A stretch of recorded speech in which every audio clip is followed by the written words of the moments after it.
Plastic surgery? Plastic surgery. एक चीज और बताता हूं बस, यहां पर कुछ दिखाई दे रहा है?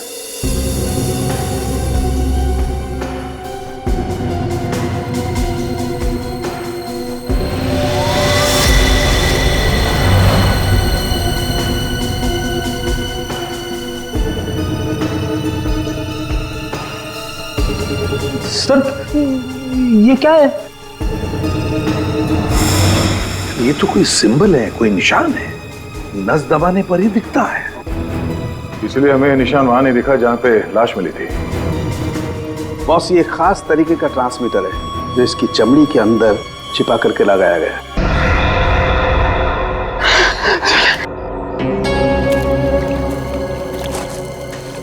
अच्छा,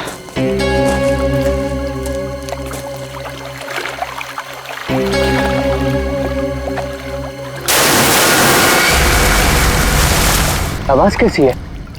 लगता है झील में कुछ गिरा है।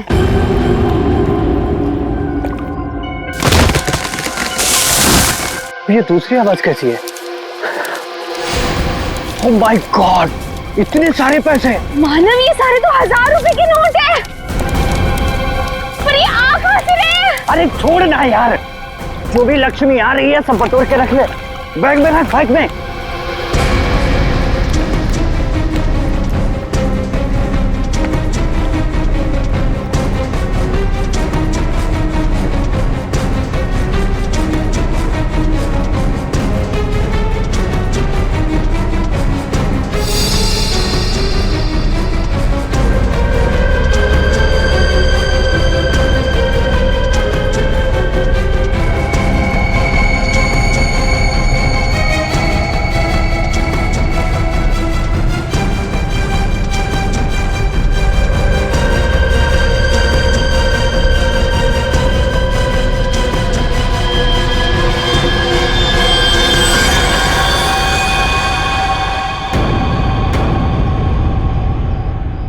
खून?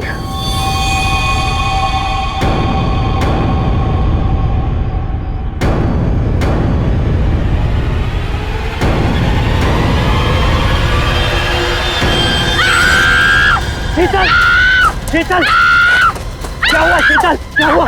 क्या हुआ?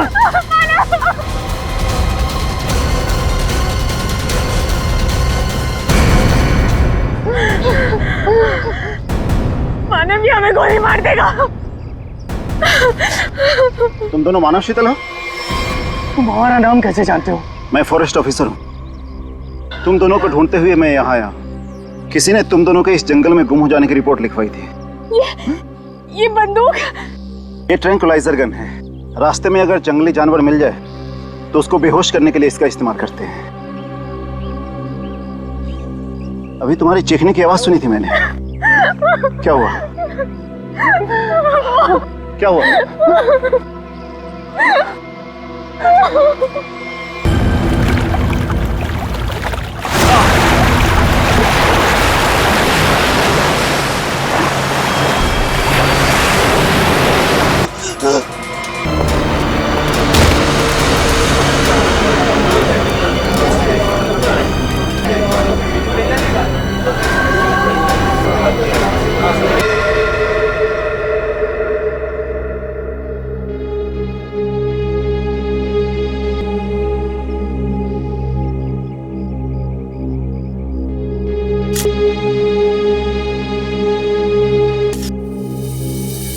सर, इसके पास तो ये सैटेलाइट फोन है। Satellite phone? देखते हैं। लॉक्ड है नया फोन। ये कोई मामूली आदमी नहीं है। कोई मामूली आदमी ऐसा फोन लेकर तो नहीं घूमेगा। पूर्वी, काम करो, देखो और कोई आईडी मिलती है क्या। सर, इस तरह से इस पेड़ की टहनियां टूटी है और लाश की जो हालत है, ऐसा लगता है कि लाश काफी ऊपर से नीचे गिरी है। ये बात तो है दया। सर, हम लोगों ने भी ना बहुत जोरों की आवाज सुनी और जब हम लोगों ने यहाँ आके देखा तो ये बॉडी ना उधर पेड़ पे लटकी हुई थी।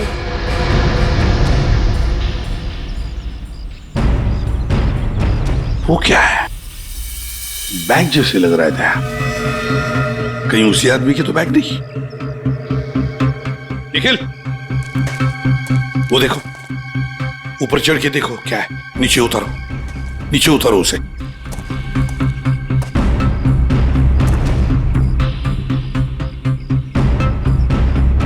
सर, यहाँ आसपास कोई बिल्डिंग तो है नहीं, तो क्या ये आदमी आसमान से टपका? तो कहीं ऐसा तो नहीं कि ये किसी हवाई जहाज से नीचे गिरा? लेकिन सर, ये एरिया तो नो फ्लाइंग जोन में आता है। इसके ऊपर से कोई कमर्शियल प्लेन्स पे नहीं उड़ते। हो सकता है कोई हेलीकॉप्टर गया हो ऊपर से, कोई आवाज सुनी चॉपर की। सर, ये एड्रेस मिला है, नाम नहीं, जो इसने मोजे में छुपा के रखा था। है किसका ये? जरा पता लगाओ किसका एड्रेस है। सर, पूरा बैग खाली है सर। खाली बैग? हाँ सर। ये आदमी खाली बैग लेके क्यों घूम रहा था? हो सकता है इस बैग के अंदर जो कुछ भी था, जिसने भी इस आदमी को ऊपर से फेंका, वो लेकर गया हो। हाँ सारुण के, बोल क्या पता चला? बॉस, हाँ, ये कोई मामूली आदमी नहीं है। जरा ये देखो। यार ये कोई सर्जरी का, ऑपरेशन का निशान लगता है। बिल्कुल बॉस, ये ऑपरेशन का ही निशान है। ये निशान देख करके मुझे लगा कोई ना कोई चक्कर है, और इसीलिए मैंने इसके चेहरे की अच्छी तरह से एनालिसिस की। तो इसका चेहरा कई बार बदला गया है boss. Plastic surgery? Plastic surgery. एक चीज और बताता हूं बॉस, यहां पर कुछ दिखाई दे रहा है?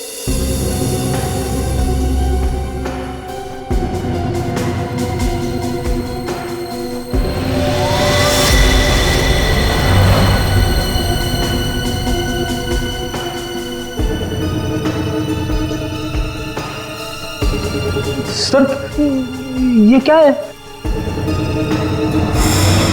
ये तो कोई सिंबल है, कोई निशान है। नस दबाने पर ही दिखता है। इसलिए हमें निशान वहां नहीं दिखा जहां पे लाश मिली थी। बॉस, ये खास तरीके का ट्रांसमीटर है जो इसकी चमड़ी के अंदर छिपा करके लगाया गया है। कमाल है सर, ये आदमी बार बार अपनी शक्ल बदलता रहा, इसकी कलाई पे ये डिवाइस लगा है, और इसकी मौत ऊपर आसमान से गिरने से हुई है।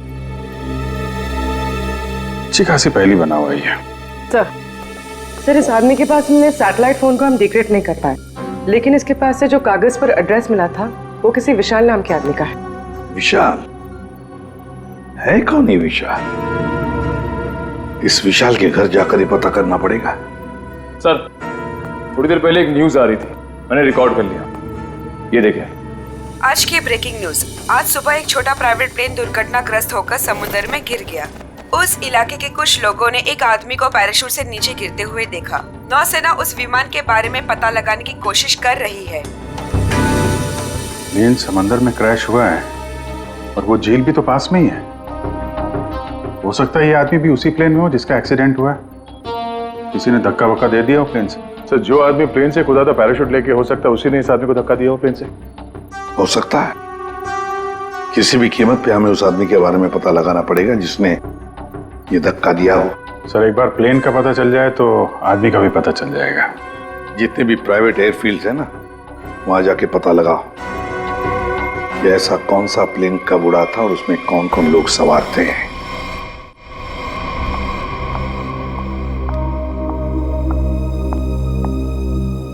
पेशेंट की तबीयत कैसी है? सर्जरी तो अच्छी से हो गई है, पेशेंट रिकवरी में है। ओके, और उनकी फैमिली? इसके वॉलेट से इसकी आईडी मिली थी। पेशेंट का नाम विशाल है। इसके घर पर मैंने फोन भी किया था, लेकिन किसी ने उठाया नहीं। आंसरिंग मशीन में मैंने मैसेज छोड़ दिया है कि विशाल हमारे हॉस्पिटल में एडमिट है। डॉक्टर अनिल कहाँ है? उनको बुलाइए, मुझे पेशेंट के बारे में कुछ जरूरी बात करनी है। Okay madam. ये तो अच्छा, उसकी टेलीफोन मशीन से हमें ये पता चल गया कि वो इस हॉस्पिटल में है। सर, विशाल जरूर उस आदमी को जानता होगा जिसकी लाश हमें जंगल में मिली थी। Excuse me nurse. यस, हम सीआईडी से। ओके। ये विशाल नाम का पेशेंट का है। आइए मेरे साथ। अरे, ये कैसे निकल गया? यहाँ पे कोई और भी था क्या? एक लेडी डॉक्टर थी, लेकिन मैंने उन्हें पहले कभी यहाँ नहीं देखा। किसी और डॉक्टर को बुलाइए जल्दी।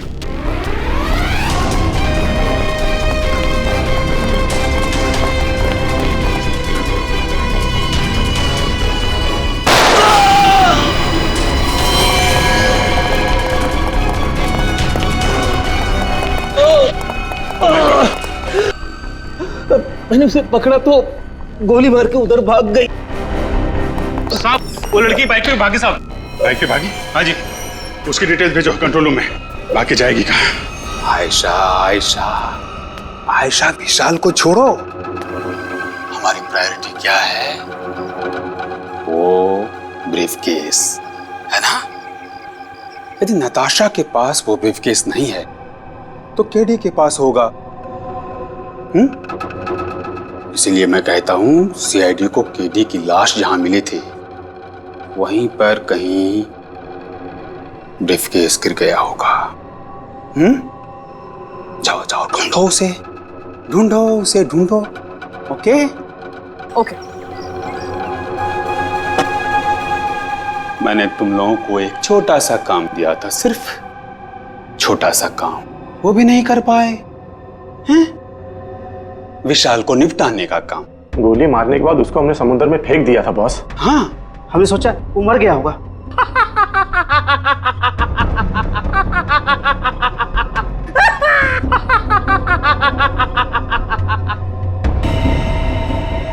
विशाल, जिस आदमी को प्लेन में से फेंका गया था तुम उसे कैसे जानते हो? सर मैं उसे नहीं जानता। सर मेरी मंगेतर नताशा एक इन्वेस्टिगेटिव जर्नलिस्ट है। सर पिछले कुछ सालों से अलग अलग इलाकों से एक ही उम्र की लड़कियां गायब हो रही थी। वो उसी के बारे में इन्वेस्टिगेट कर रही थी। सर उसको पता चला था कि कोई चाकू टाकू गैंग है जो इसके पीछे इन्वॉल्व है। चाकू टाकू? सर ये गैंग बहुत चुपकर चलाया जा रहा था। इसके बारे में किसी को कुछ नहीं पता था। ओह, तो उस आदमी की कलाई पे जो निशान था सर, वो शायद इसी गैंग की पहचान है। फिर सर कुछ दिन पहले मैंने देखा कि नताशा बहुत खुश नजर आ रही है, तो मैंने उससे पूछा उसकी वजह क्या है।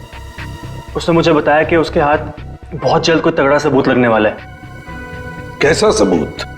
सर वो तो मैं नहीं जानता सर, लेकिन कल उसका मैसेज आया कि कोई उसका बैग है जो घर पे रह गया है और मैं उस तक पहुंचा दूं। तो सर जब मैं वो बैग लेके उसका इंतजार कर रहा था तब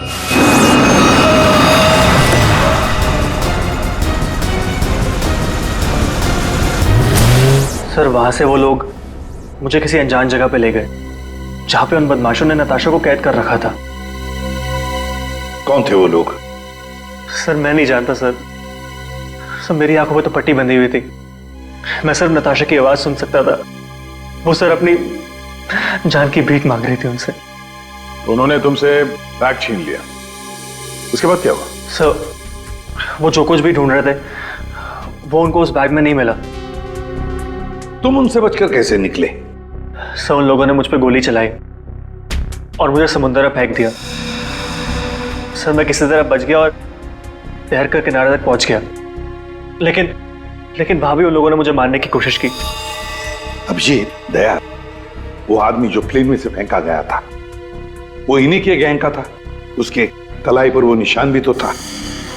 हो सकता है कि वो आदमी शायद नताशा को इनके गैंग के बारे में सीक्रेट्स बताने वाला था, वही सबूत जिसके बारे में नताशा जिक्र कर रही थी विशाल के पास। और शायद इसीलिए उसे प्लेन में से फेंक दिया इन लोगों ने और फिर नताशा की जान के पीछे पड़े। क्या हुआ विशाल? विशाल, तुमने फोन पर बताया कि मेरी नताशा को कुछ हो गया? हाँ आंटी, बदमाशों ने नताशा को किडनैप कर लिया। क्या? हाँ, पता नहीं वो भी जिंदा भी हो गया। मैं तुमको मना करती रही ना, फिर भी तुमने मेरी बच्ची को फंसा दिया इन सब में। प्लीज प्लीज सर, मेरी बच्ची को बचा लीजिए सर। मेरे पति भी एक पुलिस ऑफिसर थे और सर उन्होंने जिंदगी अपने देश के लिए कुर्बान कर दी। मैं अपना पति खो चुकी हूँ। इस चाकू डाकू गैंग तक पहुंचने के लिए हमें पहले वहां पहुंचना होगा जहां पर विशाल और नताशा को बंदी बना के रखा था।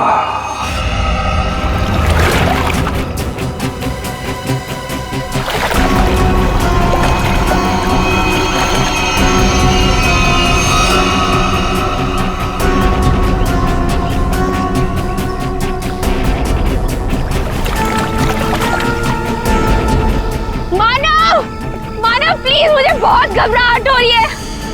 चलते हैं ना मानव। शीतल, रुक जा। पैसे वाला बैग इसी झील में गिरा हुआ है। हम लोग माला माल हो जाएंगे। मानव, जितने पैसे मिले उतने काफी है ना। प्लीज यहाँ से चलो, इतना लालच सही नहीं है। 5 मिनट रुक जा।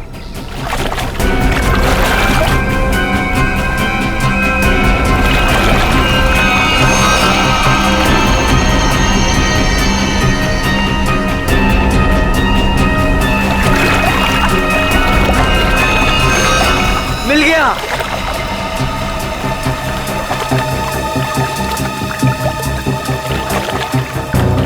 मानव, मुझे ना बहुत घबराहट हो रही है। तुम काम करो प्लीज, ये बैग ना वापस झील में फेंक दो प्लीज। कैसी बात कर रही हो शीतल? अरे ऊपर मारा छप्पर फाड़ कर दे रहा है। ले लो दोनों हाथों से। लो, पकड़ो इसे, पकड़ो इसे, खोलते हैं।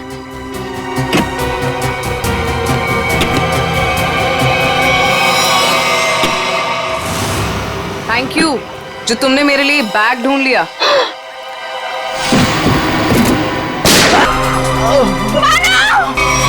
प्लीज प्लीज मुझे छोड़ दो, मैंने कुछ नहीं किया। मुझे मत मारो। सर, मैं इस मामले में आप लोगों की कोई मदद नहीं कर सकता क्योंकि पिछले कई दिनों से हमारी एक भी प्लेन किराए पे नहीं गई। झूठ बोल रहे हो तुम। एयर ट्रैफिक कंट्रोल से हमने सब कुछ पता कर लिया, समझे? उनके रेडार में साफ देखा गया है, कल यहाँ से एक प्लेन उड़ा था। जो एयरक्राफ्ट समंदर में गिरा है वो सेस्ना एयरक्राफ्ट है जो सिर्फ तुम्हारी कंपनी किराए पे देती है। देखिए सर, आप लोग क्या कह रहे हैं मुझे कुछ पता नहीं सर, मेरा यकीन कीजिए सर। तो हमारे पास और भी तरीके हैं तुम्हें समझाने के, तुम्हारा मुंह खुलवाने के। एक बात अच्छी तरह से याद रखना, ये खून का मामला है, समझे? बताओ जल्दी। सर मेरी कोई गलती नहीं है, मैं सब कुछ सच सच बताता हूँ सर। सर एक आदमी आया था सर, उसे पुरानी सीजनल प्लेन किराए पे चाहिए थी सर, और सर वो इतने ज़्यादा पैसे देने को तैयार था कि सर मैं मना नहीं कर पाया, और बिना कोई ज़रूरी जांच के और बिना किसी पेपर्स के मैंने उसे प्लेन किराए पे दे दिया सर। उस आदमी को देखा है ना तुमने? हाँ? कैसा दिखता है वो? सर लगभग 5 फीट 10 इंच था सर उसका हाइट सर, गोरा था सर, और सर पतला था और हल्की दाढ़ी थी सर उसकी, और सर उसके साथ एक आदमी और था सर। ये दूसरा आदमी जरूर वही आदमी होगा सर जिसने उसे प्लेन से धक्का दिया था। अब प्लेन क्रैश में बच के भाग निकला वो तो मर चुका जिसने तुम्हें पैसे दिए थे। वो दूसरा आदमी है ना, उसका स्केच बनवाओ हमारे लिए।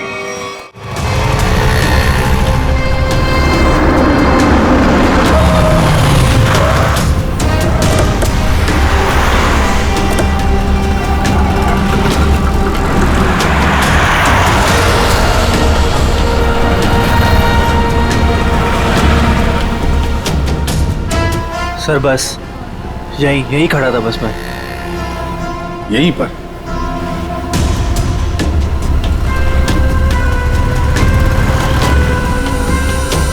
देखो ईशा, अपने दिमाग पर जोर डालो और याद करने की कोशिश करो क्या हुआ था तुम्हारे साथ। ये वही एक तरीका है नताशा तक पहुंचने का। सर मेरे आंखों में पट्टी बंधी हुई थी, मुझे बिल्कुल आइडिया नहीं कि वो लोग मुझे कहाँ ले गए थे। ठीक है, गाड़ी में बैठो।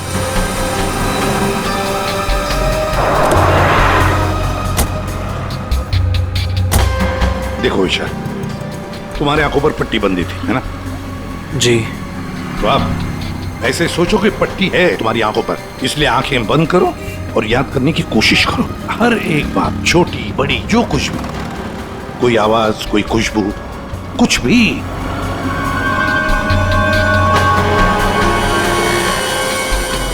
सर याद आया, जब मुझे गाड़ी में बिठाया उसके बाद गाड़ी बहुत देर तक सीधी चल रही थी, गाड़ी कहीं भी नहीं मुड़ी थी।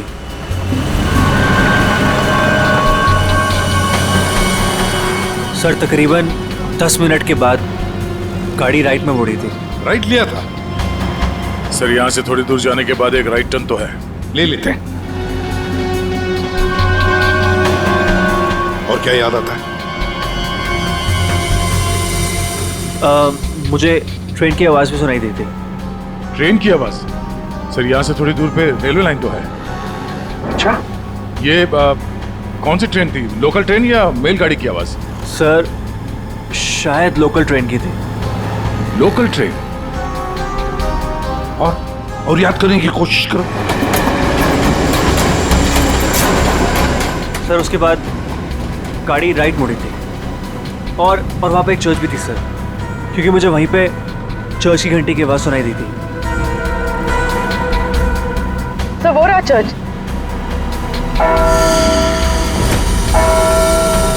सर उसके बाद गाड़ी ने लेफ्ट टर्न लिया था और थोड़ी देर गाड़ी चल रही थी। अच्छा, कितनी देर तक लगभग? सर ये तो नहीं पता है कितनी देर गाड़ी चल रही थी, लेकिन हाँ जब गाड़ी रुकी तो उस वक्त रेडियो पे एक गाना चल रहा था, बल्ले बल्ले, और 99.9 FM पे सर। पूरी जरा फोन करो रेडियो स्टेशन पे 99.9 पे। सर। और उसके बाद गाड़ी रोक दी गई और मुझे बाहर निकाल के किसी मकान के अंदर ले जाया गया। तुम्हें किडनैप कितने बजे किया गया था? सर मैंने उस वक्त अपनी घड़ी देखी थी, तकरीबन 6:30 बजे थे। Okay, thank you sir. गाना 7:15 में चला गया। 7:15 बजे गाना बजा। दया 6:30 बजे इसका किडनैप हुआ। 7 बजे इसने चर्च की बेल सुनी और 7:15 बजे इसने 99.9 FM पर गाना सुना, बल्ले बल्ले। तो इसका मतलब है चर्च से लेकर 15 मिनट की दूरी पर वो घर होना चाहिए।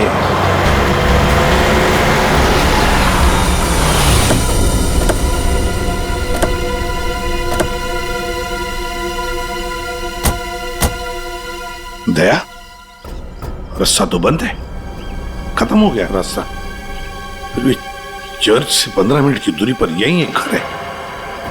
लगता है विशाल और नताशा को यहीं पे बंद करके रखा था। चलो अंदर घुस के देखते हैं।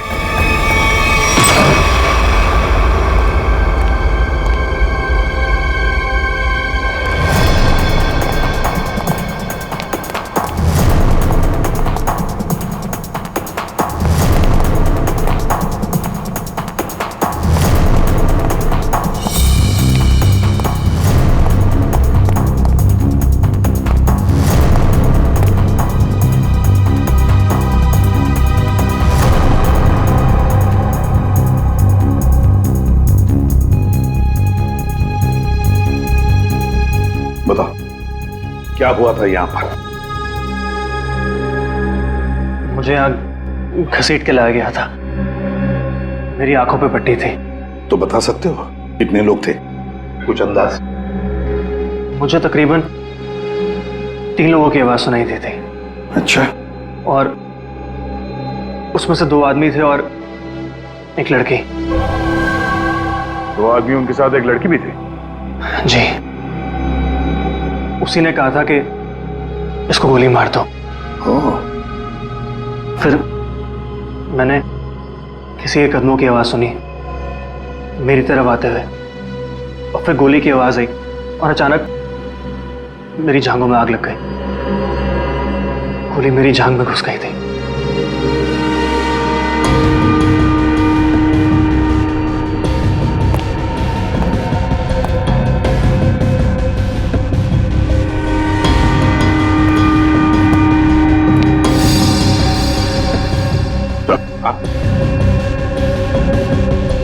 यहाँ पे खून लगा हुआ।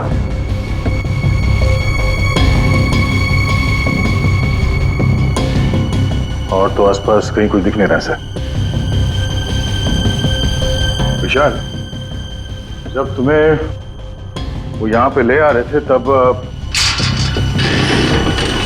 सर तो कोई आ रहा है।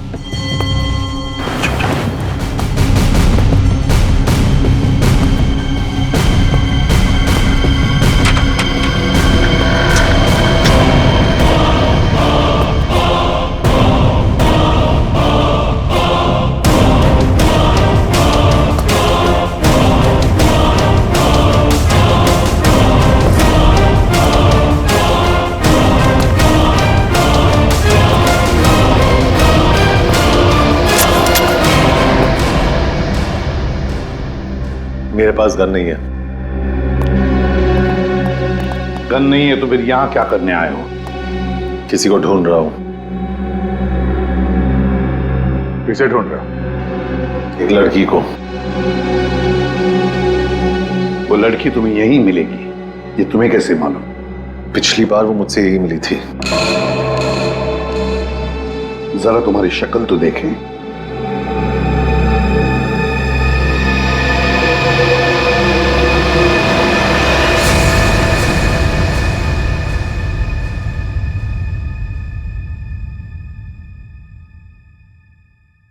तेरा हाथ दिखा।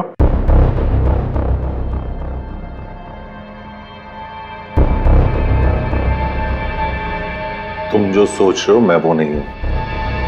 मैं चाकू डाकू गैंग का नहीं हूं।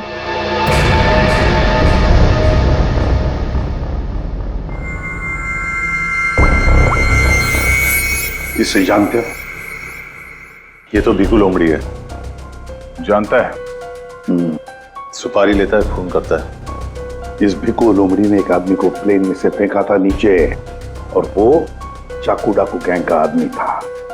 वो उसे छोड़ेगा नहीं। मतलब जरूर मारा जाएगा। इस भिक्कू लोमड़ी को देश से भागने के सिवा और कोई चारा नहीं है। और अगर उसे नकली पासपोर्ट बनाना हो तो मुझे मालूम है वो कहां जाएगा।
तेरा पासपोर्ट रेडी है।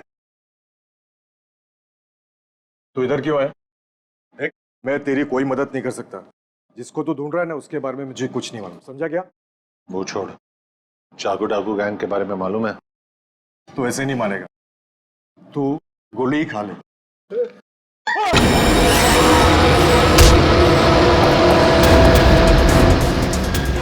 चाकू डाकू वाले तुम लोग की वाट लगा डालेंगे। वाट तो हम लगा देंगे। लोग दिखते नहीं है, पकड़ में नहीं आते। तुम सबके सब मारे जाओगे, सबके सब। हमें मार देगा? हाँ? बता, चाकू डाकू कहां मिलेगा? आज शाम को एक मीटिंग है। सर, आप अपने ऑपरेशन को अंजाम दीजिए। मैं अपने मंजिल की ओर बढ़ता हूं। बहुत खुशी हुई तुमसे मिलकर। Wish you all the best, Rocky Hansen. Thank you sir.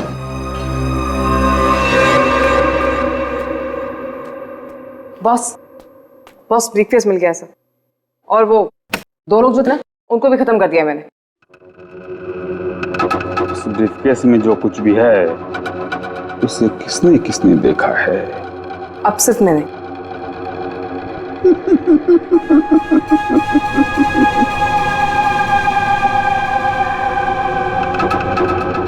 तुम बड़ी प्यारी हो आयशा, बड़ी अच्छी हो तुम, लेकिन क्या करें, इस ब्रीफकेस में जो कुछ भी है उसे देखने के बाद कोई जिंदा नहीं रह सकता, समझे? बॉस, पर मैंने इस ग्रुप के लिए कितना सब कुछ किया है बॉस। प्लीज। आयशा, हमारे ग्रुप का हेड कौन है ये मेरे सिवाय कोई नहीं जान सकता। नहीं बॉस प्लीज, नहीं boss please, please boss please, please मेरी बात सुनिए बॉस, बॉस नहीं।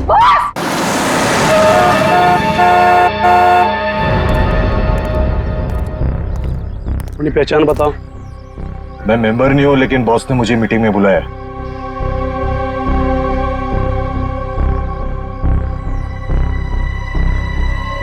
भेज दो। ठीक है बॉस।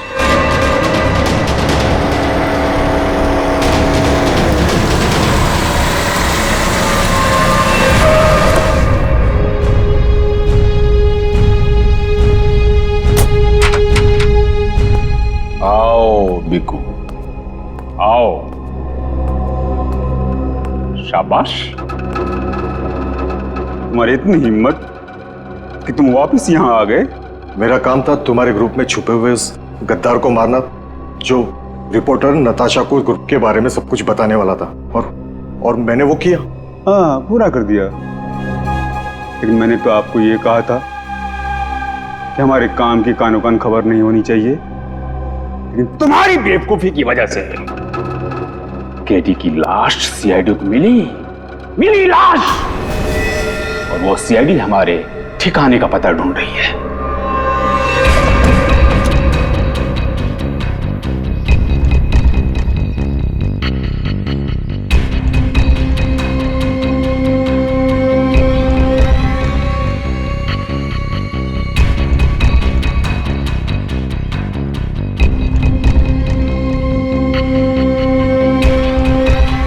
मैंने सारा काम चुपचाप ही तो किया था। सबसे पहले मैंने केडी का भरोसा जीता, उसे कहा कि यहां से भागने में मैं उसकी मदद करूंगा।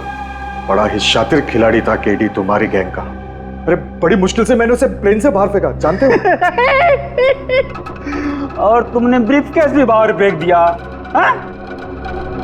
भला हो आयशा का कि ब्रीफकेस लेकर वापस आई। सजा तो मिलेगी इस गलती की, सजाए मौत।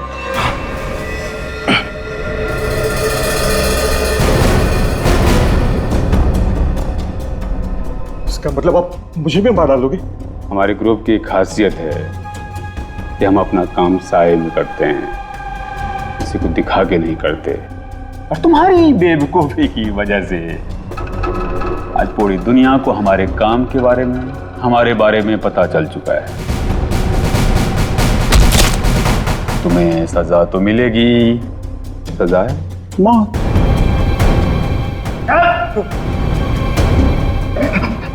एक मिनट, मेरे पास कुछ है तुम्हारे लिए। मेरे लिए? बताओ बताओ बताओ। सीआईडी यहीं पर ही है।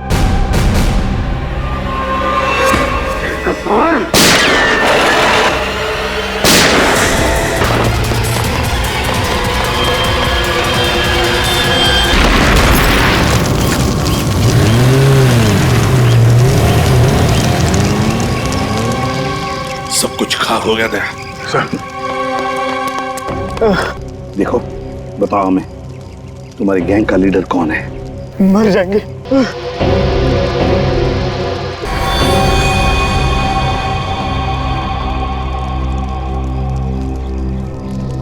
चल बैक।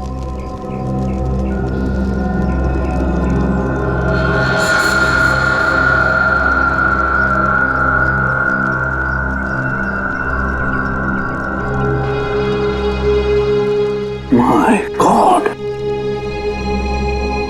तो ये है चाकू डाकू गैंग का लीडर। दया, अभिजीत को इन्फॉर्म करो जल्दी।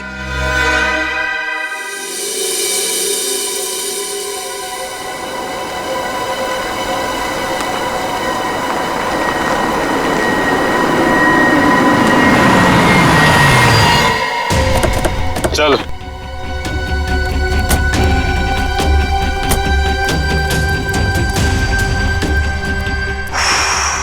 ये कहाँ आ गए हम? अब क्या करने वाले हो तुम लोग मेरे साथ? क्या करने वाला हूँ? कुछ नहीं करने वाला हूँ। तुम्हें बस उड़ना है तुम्हें इस देश से दूर, जहाँ तुम्हें कोई पहचान ना पाए, कोई ढूंढ ना पाए। ये प्लीज प्लीज ऐसा मत करो मेरे साथ, मुझे छोड़ दो।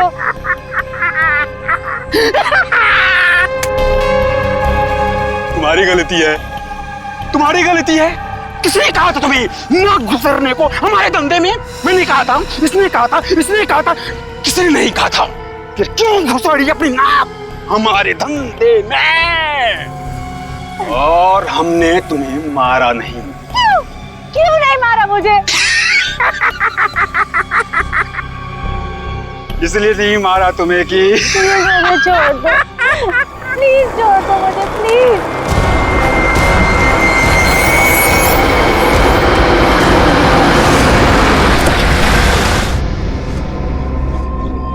चलो चलो, हेलो बोलो, हेलो बोलो, हमारे ऑर्गेनाइजेशन के हेड से हेलो बोलो।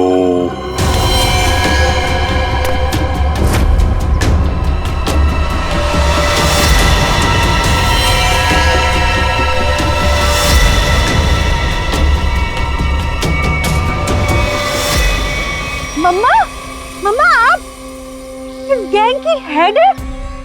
ये कैसे कर सकती हैं आप? मैंने मना किया था ना तुमको इन सब चीजों से दूर रहना, लेकिन तुम देशभक्त बाप की बेटी हो, इतनी आसानी से कैसे मान जाती?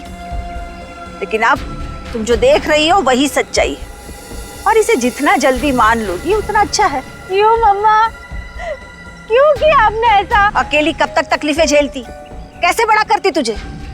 आज कम से कम शान से तुम सबको कह सकती हो कि मेरी माँ ने अकेले अपने दम पर करोड़ों का कारोबार खड़ा किया है। तो यही हो वजह थी जिसके लिए मैं अब तक जिंदा हूँ। तू मेरी बेटी है, तुझे कैसे कोई कुछ कर सकता था? अब तुम मेरे साथ एक दूसरी कंट्री में एक नई जिंदगी की शुरुआत करोगी। प्लीज छोड़ दो। सीआईडी ढूंढ दो सबको।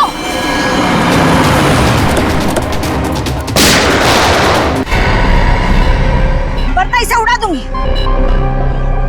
ये कुछ नहीं करेगी। चुप रह।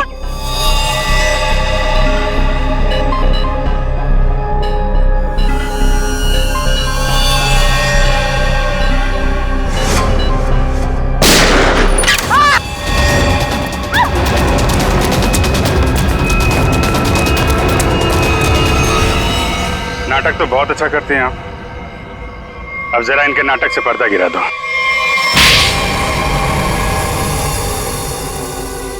अपनी बेटी को किडनैप किया तुमने। बिजनेस में कोई रिश्ता नहीं होता है। कमाल है। और जिन जिन लड़कियों को किडनैप किया उनका क्या किया तुमने? नर्क में जी रही थी सबको जन्नत पहुंचाया मैंने।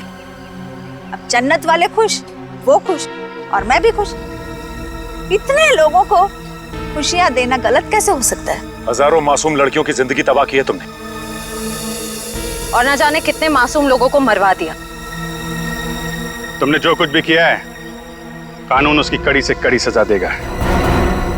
अब जेल की सलाखों के पीछे बैठ के खुश होती रहना जब तक फांसी का ऑर्डर नहीं आ जाता।